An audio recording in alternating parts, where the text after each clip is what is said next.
Good afternoon. Thank you so much for joining us today. I'd like to welcome you all here. Before we begin, and I thank everyone for coming early. I know that it's a bit warm in here and a little crowded, but I think it speaks to the issue that we are about to address here this afternoon. Before we begin, I'd like to take a moment to observe the 12th anniversary of the attack on our homeland. These years have piled up, but the enormity of the attacks resonates as though it were yesterday. As with the 9/11 attacks and all those who've lost their lives defending and protecting our homeland, both here and far away, we pay tribute to each and every one of them today, as we do every day. We gather here today because we care deeply about America and its role in a turbulent world. We also wish to continue that conversation today about options and an approach on a very important issue of national security. And we hope everyone here today, not only our panelists, but those in this room will contribute to that dialogue, which we hope will be catalyzed today, but not just for today, but as we go forward. Refining our policy options, sequencing the execution, all the while engaging the public on what is a key national security issue. We're also here today to launch a new partnership between the Aspen Institute and the Korbel School of International Studies at the University of Denver. I'm pleased to recognize my former colleague and friend, Ambassador Chris Hill, who will be joining us as a panelist, who is Dean of the Korbel School, and Nader Hashemi, Director of the University New Middle East Center, who also will be speaking here today. I'm very proud that we are doing a partnership which includes the Korbel School and also speaks very much to Secretary Albright and her legacy and that of her father. I'm very honored to be a part of that program and that school. The Levant program will serve as a much-needed forum for sustained and thoughtful dialogue at a critical time in its history. I'm very excited about this partnership, and we look forward to working more closely with John de Blasio, who's here today, and we thank him very, very much for his support, and he enabled this initiative to make it possible. John is a visionary leader. He is a can-do person. He is my kind of guy. He thinks outside the box. He acts outside the box. And John has implored us to not only engage in big thinking ideas, but to also act on those ideas. This partnership with the Korbel School and the Chicago Council, because John has implored us to, he is also involved with the Chicago Council, is to try to leverage these various important constituencies. And it's important because Denver and Chicago are important constituencies, not only to the Aspen Institute, but to our country and to forming a policy dialogue. John also has given us very important seed money, and we thank him for that. Without his contribution, we would not be able to embark on a 2-year sustained program.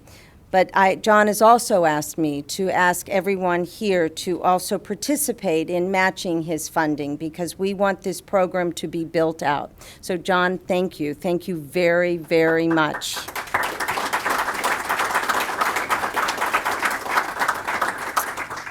Let me also, before I go on, I also would like to recognize Nabil Khoury. Nabil is a friend and colleague, also not only from our days at the State Department, but he is at the Chicago Council. And we look forward to working very closely with you, Nabil, and thank you for coming today, and thank you for what I know will be sustained partnership and thought leadership on an important topic. As everyone knows, today's topic is Syria and the Levant, options for U.S. policy. To say that the past few years have been fast-moving on U.S. policy, Syria policy would be quite an understatement. The only thing to put that in perspective is the unbelievable turn of events that have taken place over the course of the last 72 hours.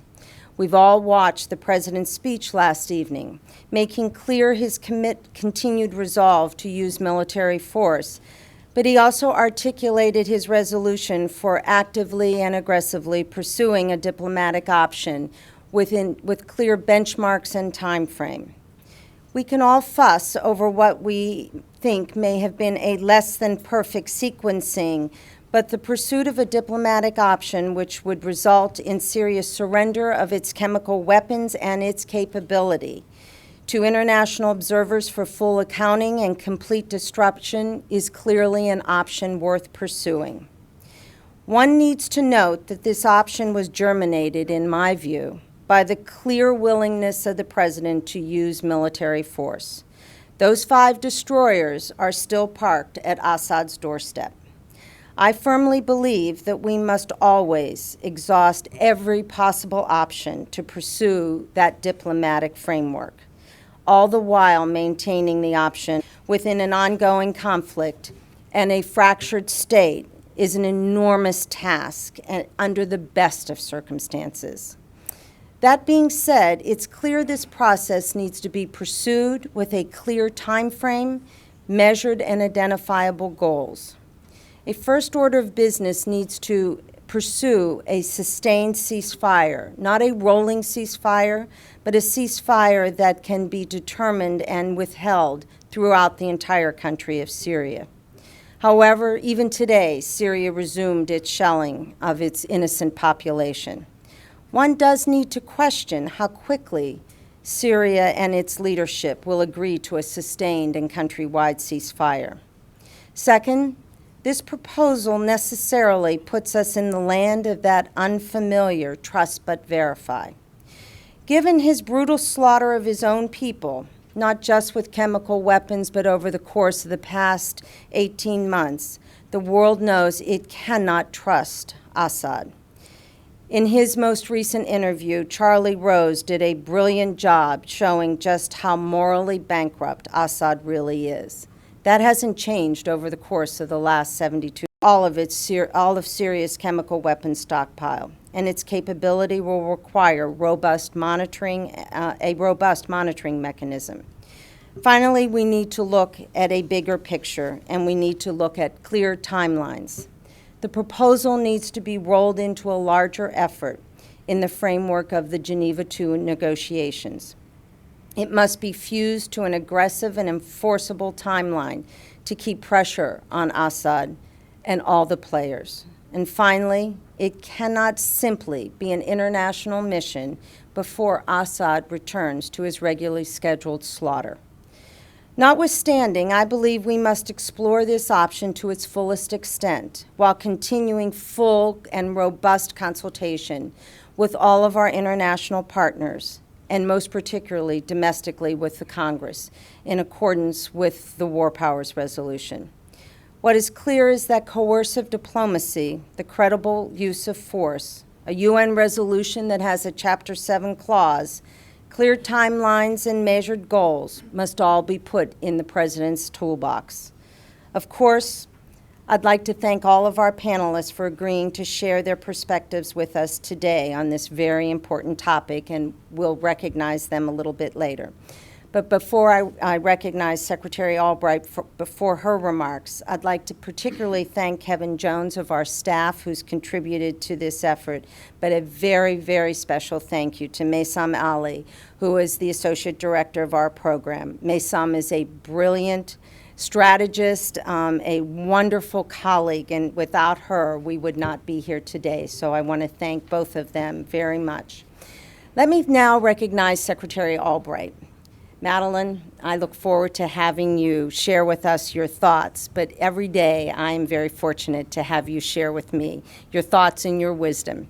We've had a long journey together, not only before Congress, in the Congress when you were doing your esteemed congressional relations, and I always hearken back to those days when we worked together in the Clinton administration, and now privileged to work with you at the Aspen Institute. But also, your leadership in so many areas informs us all the time, each and every day. But your particular interest in our Middle East program, I am very, very grateful. So without ado, I'd like to recognize former Secretary of State Madeleine Albright.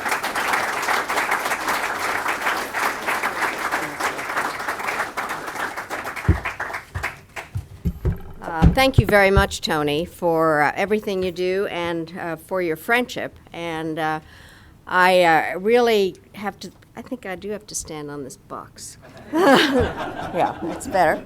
And really, I thank you for putting this partnership together and for all your efforts on behalf of prosperity and peace in the Middle East. There obviously is no more difficult task, and you are the best, so really congratulations on everything. And in that connection, I want to echo Tony by expressing my appreciation to John, whose support really has made this program possible. And it's a real pleasure to get to know you. Thank you very, very much. And then Walter Isaacson, who's not here, but he's the Aspen Institute's benevolent overlord, who makes all things possible. And Ambassador Chris Hill, the very charismatic Dean of the Corbell School, for which I have obviously a special affection, as my name is Madeleine Albright. And he actually, as I say, he taught Condoleezza Rice, trained me. We just learned different things, but but there are not a lot of people who actually had something to do with two Secretaries of State. And I really want to thank the distinguished members of our panel, and especially Dennis Ross, who has been a very good friend for a long time and an ardent, endless worker for good. So I think there's nobody that has more experience and expertise than you, Dennis, and I treasure our friendship. The title of today's forum is Syria and the Levant, Options for U.S. Policy, and as we know from recent events, and I agree, I thought the President gave a really fine speech last night, America's approach to Syria has both immediate and long-term elements. The immediate question obviously stems from the Syrian government's chemical weapons attack 3 weeks ago in the suburbs of Damascus, and drawing on its illicit stockpile of sarin gas, the Assad regime murdered more than 1,000 people, many of them children, and few, if any, of whom could be classified as combatants. And this was not the first such atrocity committed by the Syrian government, but it was the largest and most horrific and has been condemned by governments across the globe. The question now is how to respond, and the administration's threat of the use of force has prompted a revealing reply from the Syrian government, which now it is willing to accept international control over the weapons it denied having. The Russians, who suggested that the rebels might have perpetrated the attack, now argue that destroying the government's chemical arms will prevent it from doing again what it allegedly didn't do in the first place. The U.S. Congress, which has been split on whether to authorize military action, should acknowledge that the threat of force is generating results and must remain on the table. I agree with Tony very much that the threat of the use of force has really moved the diplomatic venue into place. Those in the world community who opposed a U.S. military response now have an obligation to insist that Syrian promises are kept, because there's no reason whatsoever to trust President Assad. Anyone who lived through the operation of weapons inspection and containment arrangements in Iraq and the Balkans will know that such efforts can be time-consuming, complex, and ultimately frustrating. If they are to be effective, they must be clear in purpose and transparent in implementation, with a strong mandate, no room for delay, and no doubt that efforts to deceive will have harsh consequences. Whether through diplomacy at the United Nations or through more coercive means, if that still proves necessary, the bottom line is the same. The Assad regime cannot be permitted to use chemical weapons again. Either global leaders have the courage to establish and enforce standards of civilized conduct, or they do not. Each option has risks, but to me, the risks of complacency and inaction far outweigh those of determined diplomacy backed by the threat of the use of force. With that principle in mind, I would like to turn now to the longer-term aspects of the situation in Syria. As we know, the events of August 21st occurred against the backdrop of a civil war caused by the repressive policies and brutality of the Assad regime. In the wake of the Arab Spring protests, Assad's refusal to accommodate demands for peaceful political reform spawned a broad and increasingly militant opposition movement.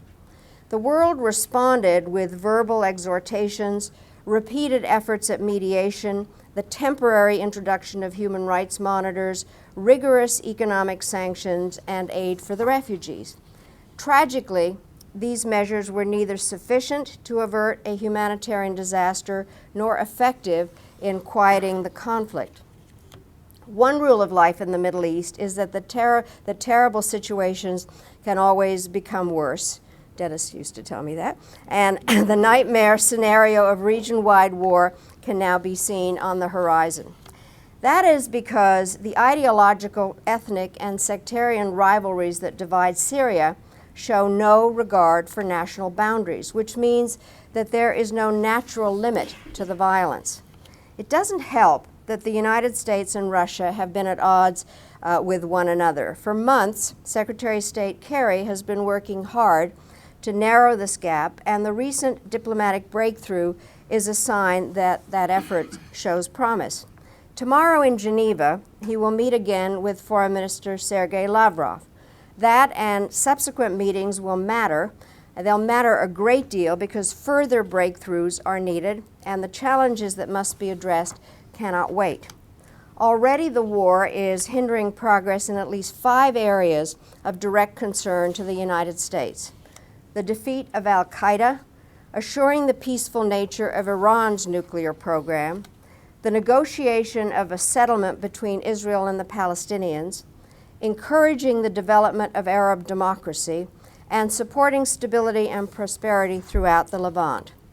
Even in the absence of such issues, the depth of the humanitarian crisis could warrant our urgent attention and action. The massive flow of refugees has created intense stress on friendly governments in Lebanon, Turkey, and Jordan. I recently visited Jordan myself, and I went to the Syrian refugee camp. But I was told by the people in Jordan that the combination of the Palestinian refugees, the Iraqi refugees, and the Syrian refugees in terms of their population is as if the United States had 40 million refugees. We can't even deal with 11 million undocumented workers, and Jordan is in a very difficult place. The current size of the refugee population in Jordan is difficult to sustain, and then there obviously are those Syrians that are not in the refugee camps that are in fact wandering around looking for jobs and a variety of issues. And the influx increases every day. We have learned to our regret that the refugee experience can be a bitter one, generating anger that may fuel future cycles of division and strife. Meanwhile, inside Syria, millions of people have been driven from their homes and are often at the mercy of the competing military factions. Wherever I go, people ask me what America's overall objective in Syria should be. My answer is obviously less difficult to state than to achieve. But the first challenge in any journey is to have a destination in mind. And for the United States and for most of the world, and I suspect for the majority of Syrians, that destination is peace on a foundation of broad and stable enough one that can last.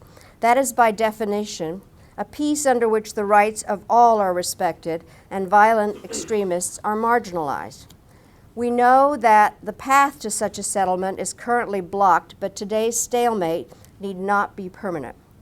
Now, I may be overly optimistic, but I believe a constituency for compromise can be built, and that will require widespread diplomatic consultations aimed at the generation of a coherent message to each side. Now, President Assad, you have such a choice, and I have actually used this point to other leaders who have overstayed their legitimacy. You can leave office voluntarily and soon, or you can leave office involuntarily and soon. But either way, you will not have a say in Syria's future.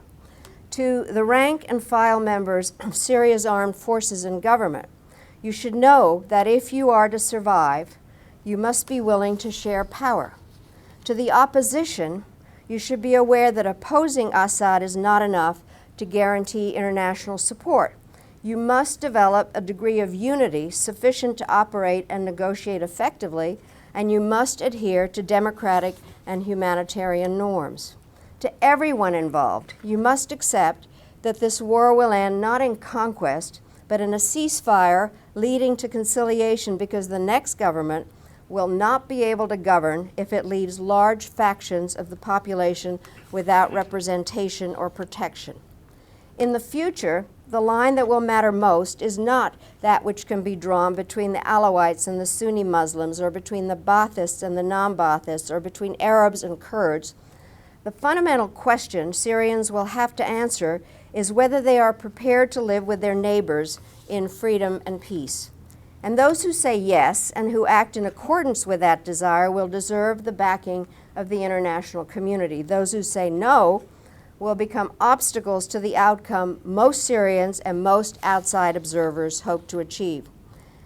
This reality is something we need to bear in mind now as we contemplate the next steps and our approach. According to the President of the United States, quote, "Until stable governments are set up and supported locally, the Middle East will never calm down," unquote. That pronouncement came from the White House, not of Barack Obama, but of Dwight Eisenhower in 1956. Eisenhower also defined leadership as consisting of 4 elements: the capacity to educate, the ability to persuade, the willingness to compromise, and patience. Over the decades, we have learned not to expect miracles, especially in the Middle East, but we have also learned not to give up. Everyone that has said, and everything has been said about the Middle East, was once said about the Balkans. Many of the passions that have split Syria asunder were on display less than 2 decades ago in Bosnia and Kosovo. There were moments then when the problems faced seemed insoluble and the obstacles to progress too great. And yet, with time comes change, and with change comes opportunity. It would be naive to expect that a solution in Syria will arrive soon, or that when it does take shape, it will be implemented quickly and without further pain. But it will not come at all if we fail to persevere in the support of global norms, national reconciliation, and respect for human rights. This requires the determination necessary to push back hard and when that is called for, and it demands from us the faith that if we are resolute in upholding our own standards and values, we will gain the support required to help Syrians move in the direction of the stability they need and the freedom that they deserve. Now, this is not a task we can accomplish alone, but it is a responsibility that we cannot, in good conscience, ignore, or in wisdom, fail to understand and accept. Thank you all very much.